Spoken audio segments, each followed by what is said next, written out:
Imagine this, biglang nawalan ka ng trabaho sa abroad. O kaya may emergency sa pamilya mo sa Pinas. Aksidente, biglang hospital bill, o bayarin sa tuition ng anak mo. Ano gagawin mo?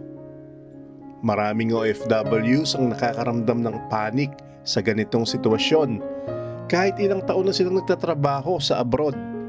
Bakit? Kasi wala silang hiwalay na pondo para sa emergencies. Pero may simple lang na solusyon na pwede simulan, ang emergency fund. Sa video na to, ipapakita ko kung bakit critical ang savings at emergency fund para sa OFWs, paano magsimula, at paano ito makakatulong sa financial security ng pamilya mo sa Pinas. Una, ano nga ba ang emergency fund? Ito yung pera na nakalaan para sa mga hindi inaasahang pangyayari. Hindi para sa travel, gadgets o investments. Para itong life jacket sa dagat. Kapag may bagyo, hindi ka lulubog. Halimbawa ng emergencies, bigla ang hospital bill, nawala ng trabaho abroad, nawala yung passport o work permit na kailangan ayusin agad. Importanteng hiwalay ito sa regular savings at investments para kapag may emergency, ready agad ang pera at hindi maapektuhan ang ibang goals mo. Ngayon, tungkol naman sa OFW savings, maraming OFWs ang iniisip na remittance equals savings. Pero hindi lahat ng remittance ay para sa savings. OFW savings ay dapat planado, consistent, at may layunin. Hindi basta gastos para sa pamilya o sarili lang sa abroad. Tip: paghiwalayin ang remittance para sa pamilya at para sa personal emergency fund para may backup ka sa unexpected events. Bakit nga ba mas critical ang emergency fund para sa OFWs? Una, unpredictable ang trabaho abroad. Karamihan ng OFWs ay contract-based. Pwedeng magbago ang employer, pwedeng ma-lay off, o magkaroon ng policy change sa bansa kung saan ka nagtatrabaho. Kung walang emergency fund, walang backup at nasa risk ang financial stability mo. Pangalawa, responsibility sa pamilya sa Pinas. Remittance mo ang pangtustos ng bills, tuition, pagkain, at iba pa. Kapag may emergency, ikaw lang ang maaapektuhan kung wala kang nakalaang pondo. Pangatlo, avoid high interest loans. Kapag walang emergency fund, kadalasan kailangan mangutang sa kaibigan, payday loan o credit card. Lalo lang nitong pinalalaki ang financial stress mo. Pang-apat, peace of mind. Kapag may emergency fund, kahit may bigla ang problema, hindi ka agad mangangamba. Alam mong may pondo ka na pwedeng gamitin sa oras ng pangailangan. Example, si Liza, isang OFW sa Middle East. Biglang nagkasakit at kailangan i-ospital.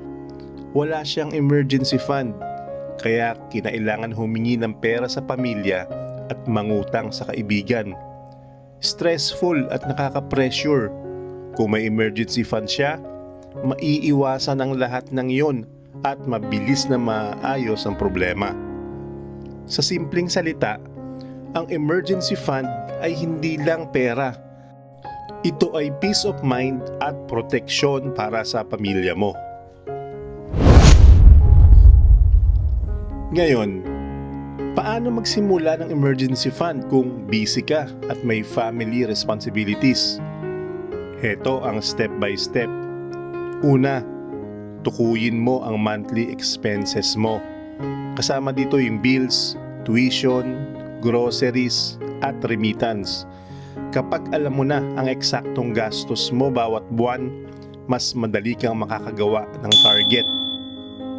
Pangalawa, mag-set ng target amount. Ang ideal, 3 to 6 months ng monthly expenses mo. Pero kung maliit lang ang kaya mo sa ngayon, simulan mo kahit 1,000 per month. Ang importante, sinimulan mo at maging consistent ka. Pangatlo, piliin kung saan ilalagay ang fund. Preferably sa isang separate savings account. Accessible pero safe sa impulsive spending. Pwede rin sa digital wallets o remittance apps na may interest. Pang-apat, gawin itong automatic. Auto-debit o regular transfer mula sa sweldo. Kahit maliit, pag consistent, lalaki rin yan. Para hindi mo na iniisip araw-araw, automatic nang pumapasok sa emergency fund mo.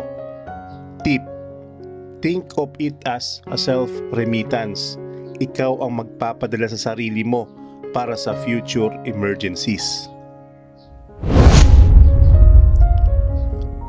Normal lang na may mga challenges sa paggawa ng emergency fund. Ano ang mga ito? Una, temptation to spend abroad, tulad ng gadgets, travel, o luxury items. Madalas priority sa short-term satisfaction kaysa long-term security. Pangalawa, responsibility sa extended family. Gusto nating tulungan lahat sa Pinas. Pero kung walang priority sa emergency fund, kapag may emergency, walang backup. Pangatlo, currency exchange and remittance fees.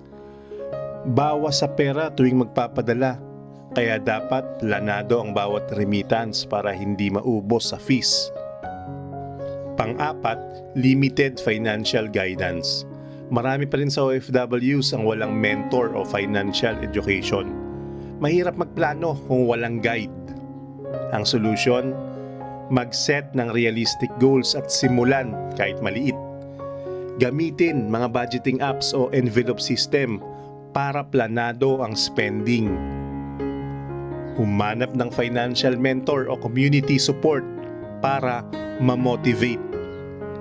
Tandaan, mas mahalaga ang consistency kaysa sa laki ng first deposit. Kahit maliit na hakbang, malaking tulong sa future. Pag nagkaroon ka na ng emergency fund at planadong savings, meron ka nito.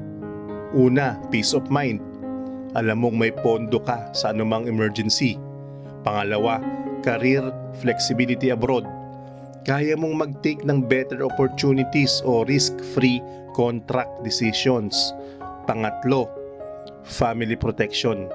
Hindi maapektuhan agad ang pamilya mo sa Pinas. Pang-apat, foundation for bigger financial goals tulad ng investments, retirement, o pag-purchase ng property. Parang safety net na nagpo-protect sa lahat ng financial decisions mo sa future. Kapag may emergency fund ka, mas confident ka sa choices mo at hindi natatakot sa unexpected events.